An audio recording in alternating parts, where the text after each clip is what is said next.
ओम गुरु ब्रह्मा गुरु विष्णु गुरुर्देव महेश्वर गुरुर् साक्षात् परम ब्रह्म तस्मै श्री गुरुवे नमः। आज भागवत की कथा में ध्रुव जी पिताजी के पास आए और गोद में बैठने की इच्छा की।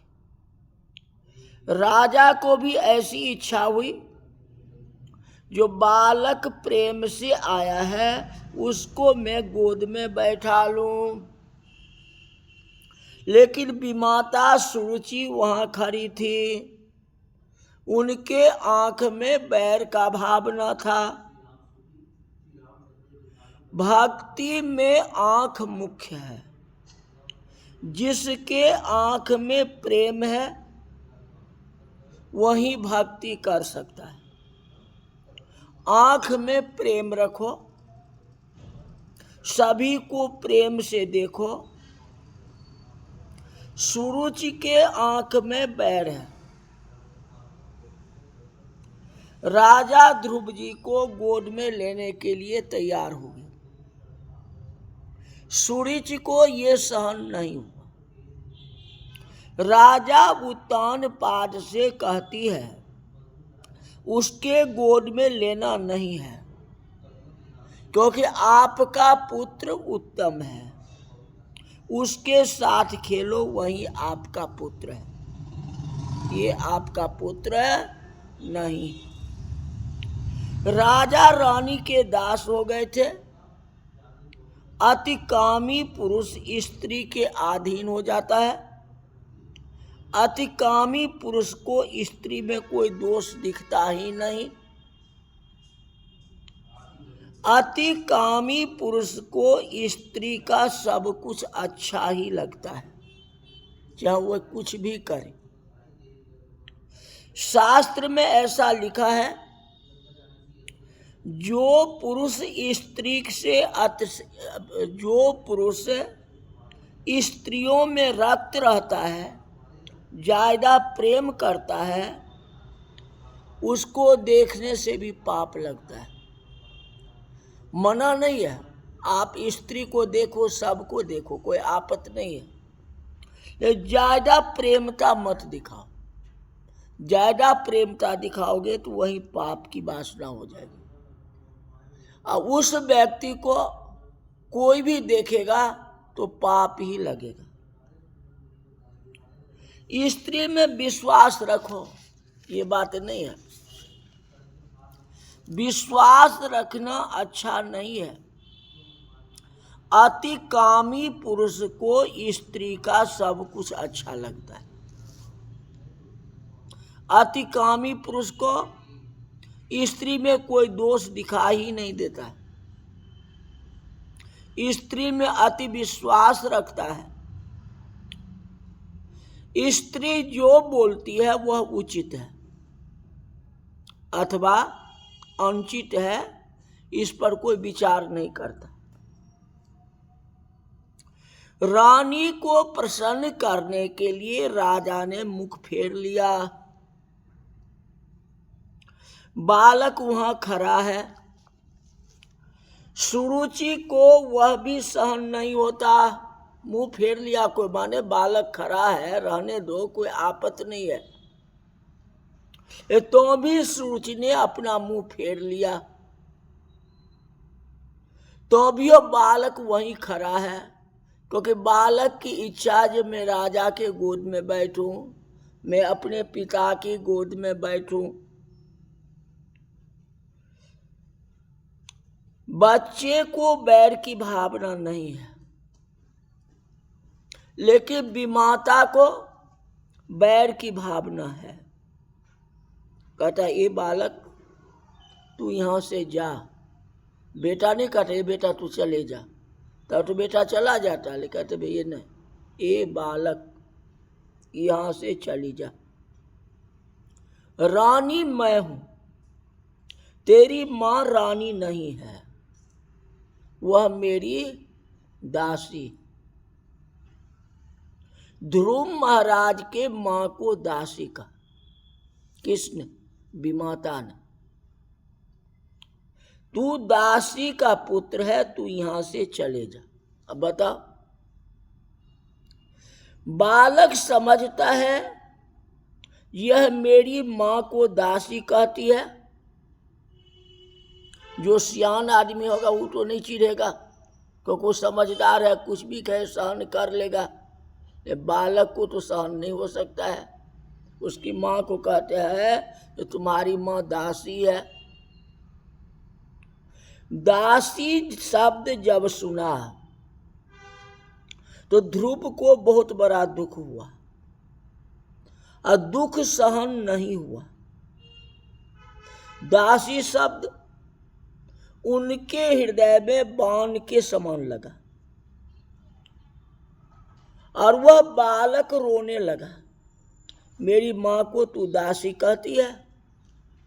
जवाब तो दे नहीं सकते। विमाता सुरुचि हंसती है। जय हो। ये बालक का मैंने कैसा तिरस्कार किया। मैं बड़ी सयानी हूं।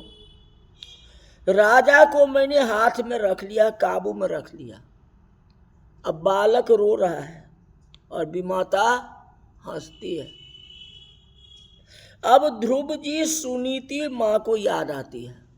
अब सूरज को क्यों याद करेगी? अपनी माँ सुनीति की याद आती। ध्रुव जी दौड़ते हुए सुनीति माता के पास जाती है। सुनीति माता के लिए तो वह प्राण से भी प्यारा है। माँ कहती है क्यों रोता है?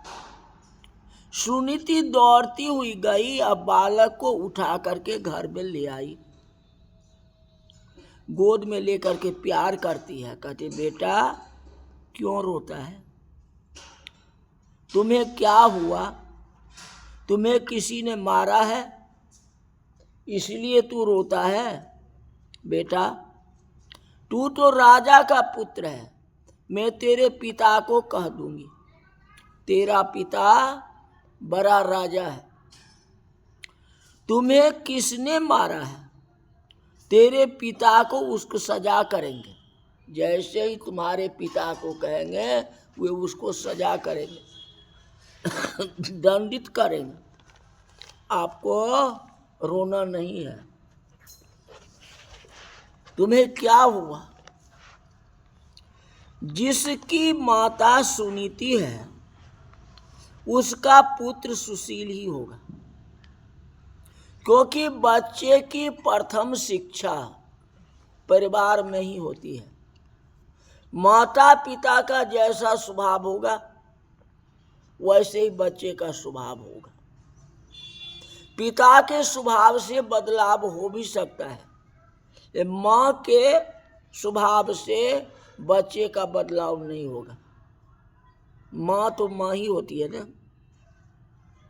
माता पिता के आचार विचार बालकों पर आते हैं। सुशीलो मात्र पुण्येन पितृ पुण्येन चातुरः ओदार्य वंश पुण्येन आत्म पुण्येन बेभावम्। बालक बोलता नहीं है, रोता है। मैं कैसे कहूं जे विमाता ने मेरा तिरस्कार किया है? पिता का नाम नहीं कर रहा है, मन में क्या आ रहा है? जे विमाता ने मुझे तिरस्कार किया है। पिताजी मेरे सामने देखा भी नहीं। ऐसा बोलूं तो माता पिता की निंदा हो गई। गुरु गोविंद दोनों खड़े हैं, काको लागे पाए। अब मैं पिता के बारे में बताऊं कि माता के बारे में? अपनी माँ तो नहीं, अभी माता है। बालक बोलता नहीं है, रोता जाता है। बालक गंभीर है। वह सुनीति माता का पुत्र है ना, वह सुनीति का बेटा है ना। ध्रुव जी ज्यादा रोने लगे। जैसे जैसे माँ पूछती है जो क्या हुआ तो और जोर जोर से रोने लगी। माँ का हृदय भर आया। पतिदेव ने मेरा त्याग किया है, मेरे बालक को किसने त्याग किया? मेरा त्याग कर दिया, कोई आपत्ति नहीं है, लेकिन मेरे बालक को किसने त्याग कर दिया? मेरा बाल तो बहुत सयाना है, आज तक कभी ऐसा रोया नहीं था जैसा आज रो रहा है। उसी समय एक दासी वहां आती है, दासी ने सब कथा सुनाई। जो राजमहल में गए थे, तुम्हारे बेटे को गोद में बैठने की इच्छा हुई, पिताजी तो बैठाना चाहते थे, लेकिन इसकी विमाता ने मना कर दी, जिसके कारण से ये रोता है। जहाँ तक विमाता ने कह दी ये तुम यहाँ से चले जाओ, इसलिए रो रहा। सुनीति ने सुना, उसे बहुत बड़ा दुख होता है, 2 मिनट गोद में बैठा लेता है। सुनीति कहती है कि अगर 2 मिनट राजा जी बैठा लेते तो क्या आपत्ति था, नहीं बैठा, लेकिन 2 मिनट कम से कम तो बैठानी चाहिए ना, उसे क्या हो जाता है। बिना कारण सुरुचि बैर करती है। मैंने उनका कुछ बिगाड़ा तो नहीं था, मैं अपना लिए तो कुछ नहीं कह रहा था, मेरे बेटे को इसने तिरस्कार किया न, मेरे पतिदेव ने मेरे बच्चे को तिरस्कार किया है। आज सुनीति माता को सबसे ज्यादा दुख हो। सुनीति ने विचार किया, दुख के आवेश में बोलना नहीं चाहिए। रही मन निज मन की व्यथा, मन ही राखो गोई। अगर आपको तकलीफ है तो तकलीफ प्रकट नहीं करना चाहिए, बात को मन में ही रख लेना चाहिए। कहते मेरे बालक को राज संपत्ति भले ही मिले न मिले, मुझे बालक को अच्छा संस्कार देना। पैसे से ही सुख नहीं मिलता, कल्पना से सुख नहीं आती, ज्ञान से सुख आता है, सहनशीलता से सुख होता है। अगर सहन शक्ति नहीं है तो कोई सुखी नहीं रह सकता। सबसे बड़ा सहन शक्ति है। संपत्ति तो क्षणिक सुख है, आज आपके हाथ में है, कल किसके हाथ में चला जाएगा इसका कोई ठिकाना नहीं। जीवन में संयम आवश्यक है, सदाचारी जीवन जियो, यही सबसे बड़ा संस्कार है, और इसी संस्कार में सबसे ज्यादा सुख है। कहते मेरे बालक को मैं अच्छे संस्कार दूंगी।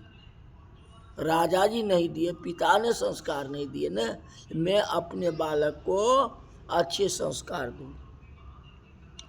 कहते आराधया घोक्ष पाद पदम, यदि छेस ध्यासन उत्तम यथा। बेटा, तेरी विमाता ने जो तुम्हें कहा है वही मैं तुम्हें कहती हूँ। जो विमाता ने कहा है वही बात मैं भी कहूँगी। विमाता बहुत रुआब में बोली है ना, गुस्सा करके बोली है ना, जो तुम यहाँ से चले जा। लेकिन मैं प्यार से कहता हूँ जो तुम जंगल चले जा। अपनी माँ कहती है, विमाता ने कहा जी यहाँ से चले जाओ, राजा जी के पास से चले जाओ, अब मैं कहता हूँ यहाँ से तुम वन चले जाओ, जंगल में चले जाओ। सुनीति माता यही उपदेश देती है। कहते बेटा, भीख मांगना है तो भगवान से मांगो, अपने पिता से क्यों मांगते हो, अपने मनुष्य से क्यों मांगते हो, किसी जीव से भीख क्यों मांगते हो? मांगना है तो भगवान से मांगो, ये सदा के लिए सुखी जीवन हो जाएगा। और किसी से मांग करोगे तो सदा दरिद्री ही रहोगे, मतलब गरीबी ही रहेगी। कोई भीख मांग कर को बड़ा नहीं हुआ, सोना का अटारी नहीं बनाएगा। जो मेहनत करके कमाता है वही सोने का अटारी बना सकता है। मेहनत करेंगे जब हम तो मीठा फल पाएंगे तब हम। अब वह मेहनत भगवान से करे, भगवान के लिए तपस्या करें, भगवान की भक्ति करें, तो इससे बढ़ के क्या है। जगत में भगवान ही तो सब कुछ है। जो श्री कृष्ण वही सर्वोपरि है। जीवन में कैसा भी दुख हो, कोई प्रसंग आए, तो दुख की कथा मानव को नहीं सुनानी चाहिए, भगवान के दरबार में सुनानी चाहिए, क्योंकि दुख बांटने वाले वही हैं। तो जो दुख बांटे उन्हीं को सुनाना चाहिए ना, दूसरे को सुनाने से क्या फायदा है। अब आगे इसका विस्तार कल की कथा में बताएंगे। आज की कथा यही तक रही। बोल वृंदावन बिहारी लाल की जय।